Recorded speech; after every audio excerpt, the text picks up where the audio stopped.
The hands were wrong. That's the first thing I gotta tell you, and I need you to hold on to it. Because everything that comes after, every detail I've spent 4 years trying to explain, it all comes back to that. I was standing maybe 40 feet away, deep in an unmapped drainage. The figure up on the shelf rock was shaped exactly like a guy I'd known for 11 years. It wore his jacket. And I almost called out his name, but I didn't, because the fingers were just a half-inch too long. It's the kind of wrong your body understands a full second before your brain does. Before I even knew why, I'd already taken 2 steps back and grabbed my radio. The figure up there didn't move. It just stood there, keeping the shape of my friend. If you know someone who hikes canyon country and thinks the maps show everything, send them this. Because there are places out here that do not forgive you for walking in blind. My name is Leonard Runningwater, and I'm 58 years old. For 34 years, I worked search and rescue for the Navajo Nation. I operated mostly out of Kayenta and Shancho. It's a massive territory most folks on the outside will never see. I've pulled bodies out of slot canyons in the dead of August. I've tracked a missing kid across freezing slick rock with just a headlamp. I've been in spots that would stop a man's heart from stress alone. I'm not saying this to brag. I'm telling you so you understand that I don't startle easily. I know the difference between a coyote and something else. I have over 3 decades of context for what belongs out here and what doesn't. I know these canyon systems like most guys know their own living rooms. I know which drainages hold water and which ones are bone dry. And I know the sound of wind moving through sandstone versus the sound of something in the dark that just wants you to think it's wind. There's one more thing you gotta know about me before we get into this. See this leather cord on my left wrist? I've worn it every single day since I was 19. My uncle tied it on me after I came back from a search and couldn't explain what I'd seen. He didn't ask me any questions. He just tied it and told me to never take it off out there. He looked at me with this heavy, tired wisdom and said, "Some things out there have been watching longer than we've been walking. They study us. They get patient." This all went down in late October, 4 years ago. It was a Thursday, and I'd driven up from Kayenta to meet my partner, Raymond So, at the Keat Seal trailhead. Raymond was one of the best trackers I ever knew. We'd been asked to do a quiet sweep of a drainage northeast of the main fork. A local grazing family said their sheep were coming back wrong. They weren't hurt or missing, just agitated, refusing water and bunching up at night like they were terrified. The family asked the tribal rangers to look into it, and the rangers quietly passed it to us. Out here, some things just go through quiet channels. It's not a cover-up, it's just practical wisdom. Some situations need people who actually understand the land's rules. I got to the trailhead first, around 9 in the morning. It was freezing, mid-30s with this high, thin cloud cover that just wasn't moving. The canyon walls had that deep burgundy color they get in late October flat light. Right away, the lack of wind struck me. There's almost always a steady breeze pulling through Sagi this time of year. But that morning, nothing. The air was dead still. It felt like the canyon was holding its breath. I told myself I was just being dramatic. I stood by my truck eating a granola bar, waiting for Raymond to show up. I watched a raven make 3 slow circles high above the canyon rim. Then it just disappeared over the edge. Completely silent. It didn't come back. And ravens out here don't act like that. They're loud, they're social, they work the thermals. I filed it away as just another thing that felt slightly off. Raymond finally pulled in around 11:30. When he got out of his truck, he looked exhausted.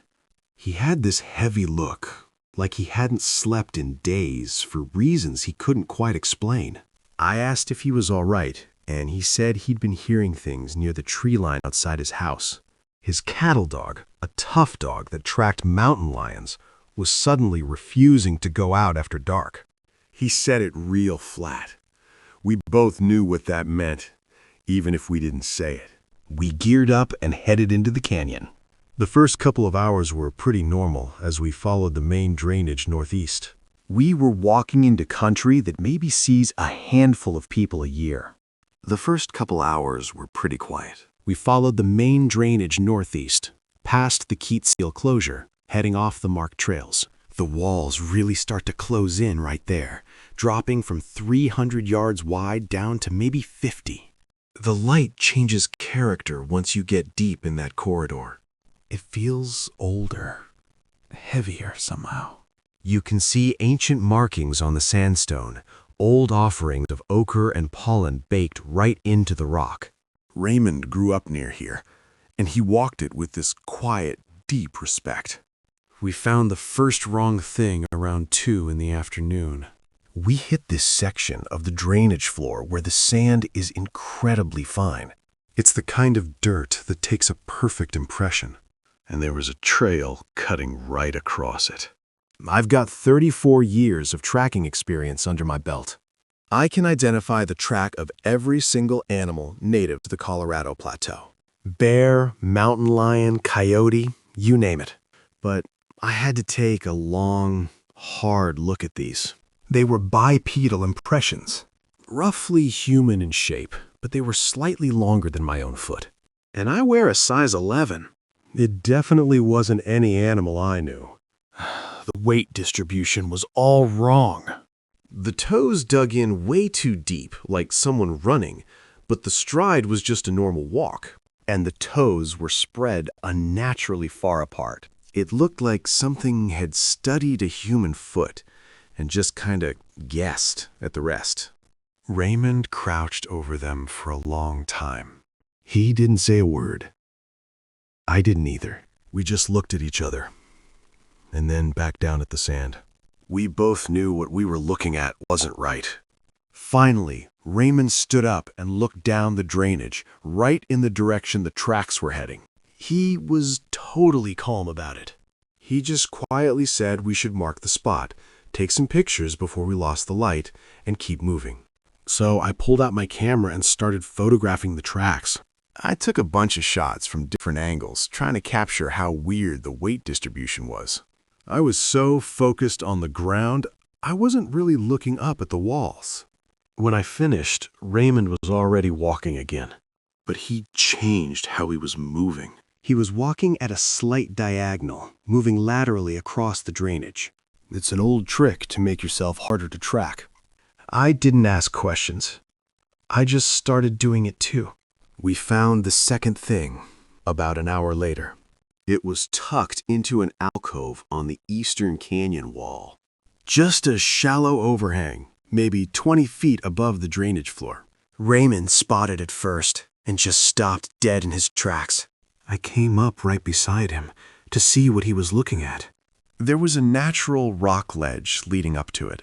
Up in that alcove, there was a pile of animal remains, mostly bone fragments with some dried tissue still clinging to them. The arrangement wasn't natural at all. It was deliberate.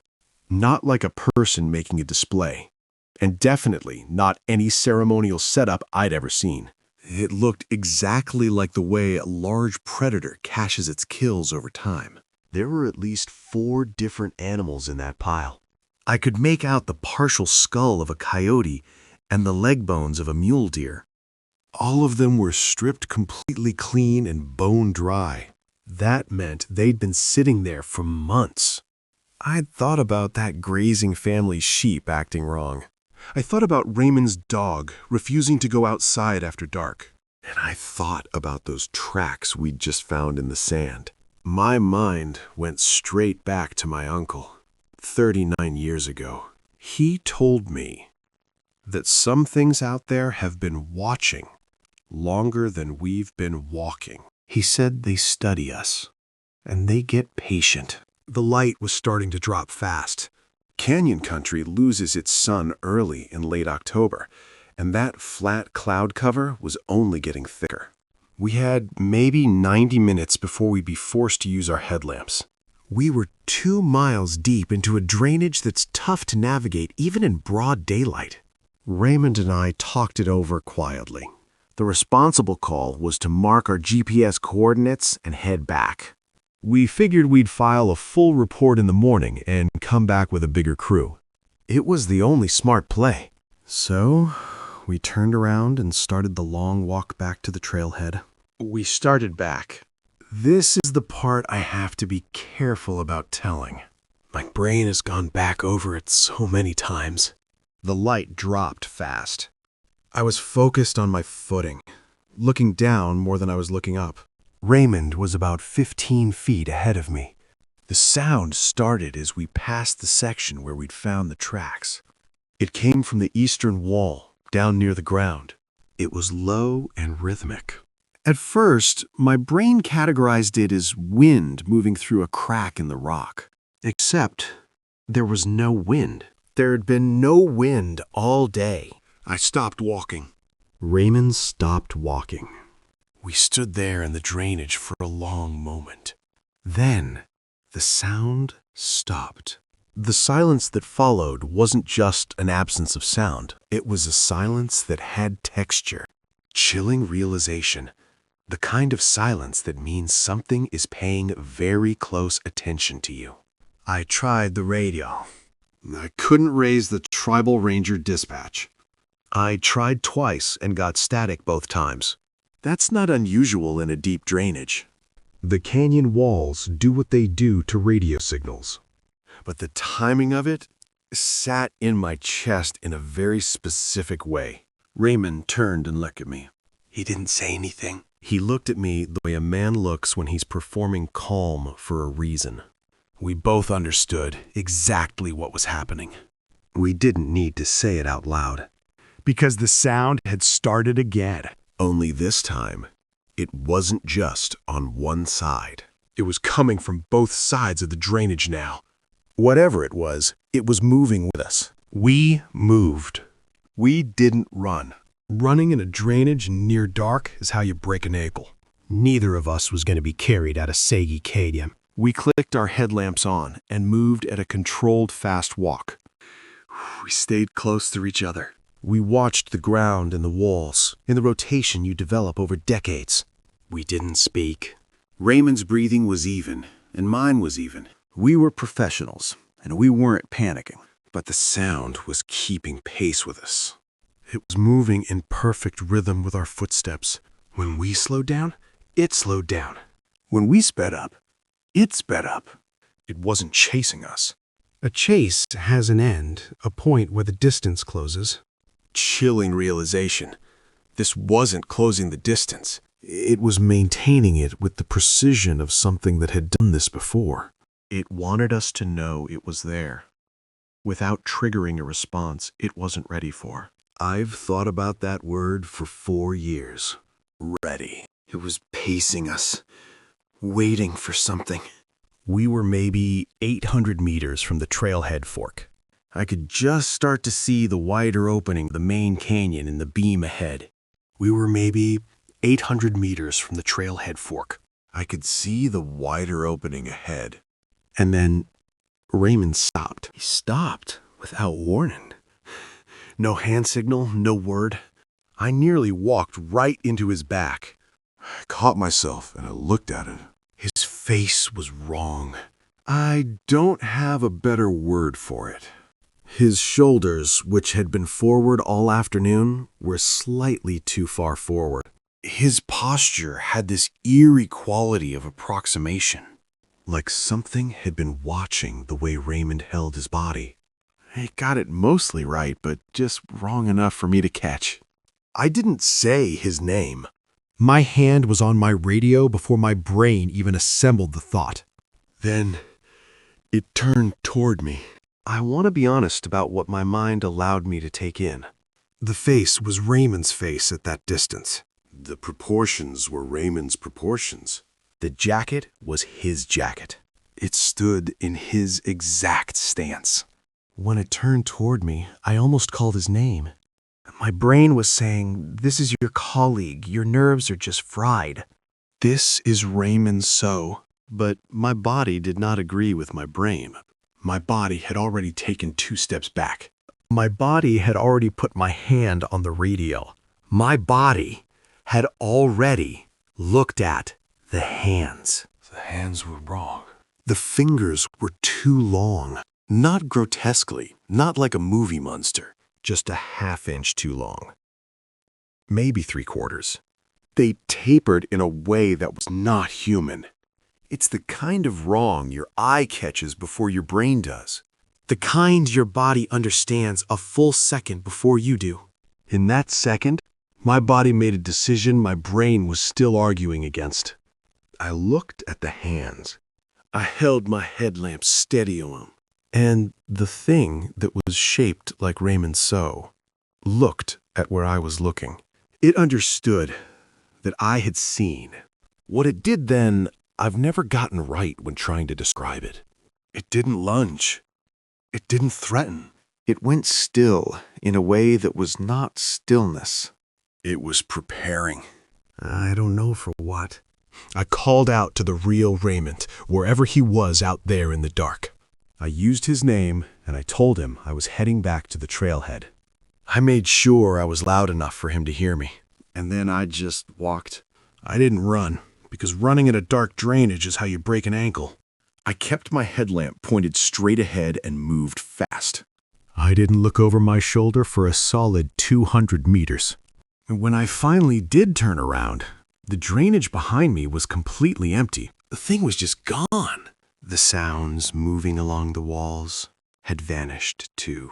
The canyon went completely quiet again, but it wasn't a peaceful quiet. It was the heavy quiet of an absolute absence. I finally made it back to the trailhead parking lot just before 8 o'clock. Raymond's truck was still sitting right where he left it. I got into my own truck and locked the doors. Sitting in the cab, I tried the radio again, and this time I actually reached dispatch.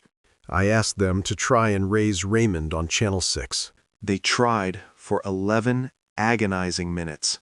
I just sat there in the freezing truck, listening to nothing but static, wondering what I was going to have to do next. On the 12th minute, the radio finally crackled. It was Raymond. He sounded calm, maybe a little confused, saying he'd lost track of me and took the long way out. About a minute later, I saw his headlamp beam coming out of the canyon mouth. He walked up into the parking lot looking completely exhausted. I got out of my truck and walked over to him. But before I even said his name, I looked straight down at his hands. His hands were right. We stood there in the parking lot for a minute, both of us just breathing in the cold air. We didn't talk about the details. Not that night. Raymond just leaned against the truck and told me what happened after we got separated. He said he heard something behind him in the drainage. He stepped off the trail, found a deep shadow in the rock wall, and just waited.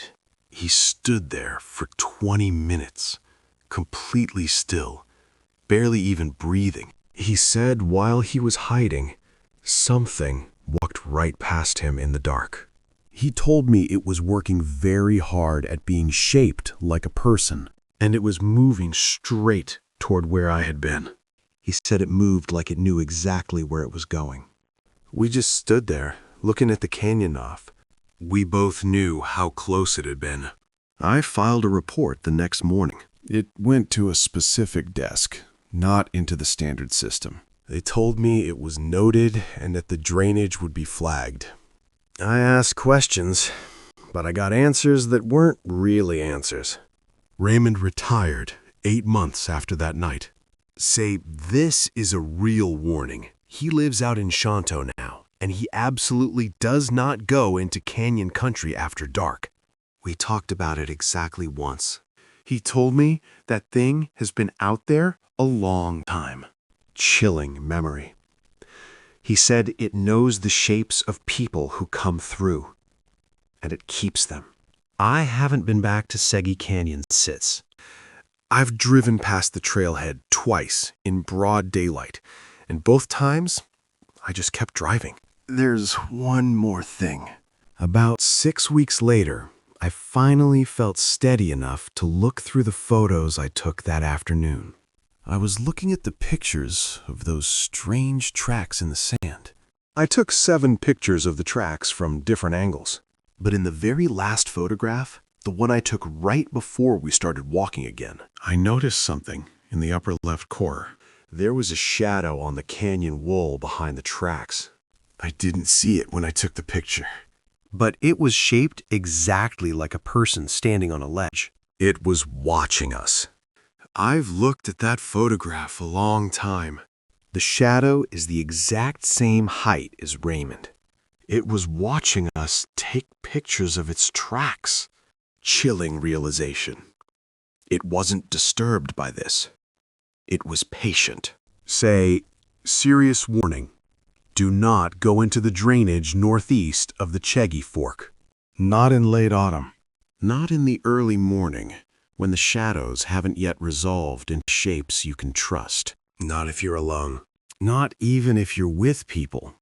Because being alone isn't the relevant condition. The relevant condition is whether what's in that canyon has decided to be interested in you. What determines the outcome is seeing the wrong thing before you act. Look at the hands. I can't promise that looking at the hands will save you, but it's the only reason I'm here to tell you this. If something comes up beside you that looks like someone you know, look at the hands first. If they're wrong, do not say the name. I don't know what saying the name does. I just know I didn't, and I'm still here. There are places in this country that don't run on human time. These canyons have been here since before memory. There are things in them that have the same relationship to time that the rock does. Humbling realization. We're brief to them. We're passing. Be brief. Pass through. Do not be interesting. I've said everything I know how to say about this. I've held it for 4 years, and this is what I know. It was there before us. It was there after us.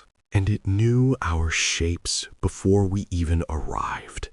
That isn't speculation. That's exactly what's in the photograph. If this needs to reach someone who goes into canyon country, make sure they find it, subscribe, share it. The land doesn't send warnings in a language most people speak anymore. And the few of us left to translate are getting older. My name is Leonard Runningwater. I spent 34 years in that country. I know the difference between what belongs there and what doesn't. What was in that drainage did not belong there. But it had been there a very, very long time. I spent 34 years working search and rescue out in that country. 34 years of walking drainages, tracking lost folks, and learning every inch of that rock. I know this land like the back of my hand. It's a beautiful place, but it doesn't care about you. It's got its own rules, its own history, and its own way of dealing with people who don't pay attention. You gotta respect it, or it'll swallow you whole. Because of all that time out there, I know exactly what belongs in that landscape. I know the coyotes, the mountain lions, the wind. And I know the difference between what belongs there and what absolutely does not. What was in that drainage with Raymond and me? That thing wearing my friend's face, standing perfectly still in the dark? It did not belong there. Not in this world. But the scariest part isn't just that it was there. It's that it didn't just wander in from somewhere else. It didn't just show up that afternoon to hunt. Whatever that thing is, it's been practicing for a long time. It knows how we walk, how we stand, how we look at each other. It's been watching us for generations, just waiting. My uncle was right all those years ago when he tied this cord. Some things out there get patient. They just watch and learn. And patience is the most dangerous thing in the world. My name is Leonard Runningwater. I'm telling you this so you don't make the same mistakes we almost did. Because that thing in the drainage, it had been there a very, very long time. So if you go out there, keep your head on a swivel. Trust your gut when the canyon goes quiet and the birds disappear. And for God's sake, always look at the hands. The canyon doesn't care if you're ready or not. Stay safe out there. Stick to the trails. And don't let it catch you looking away. Good luck.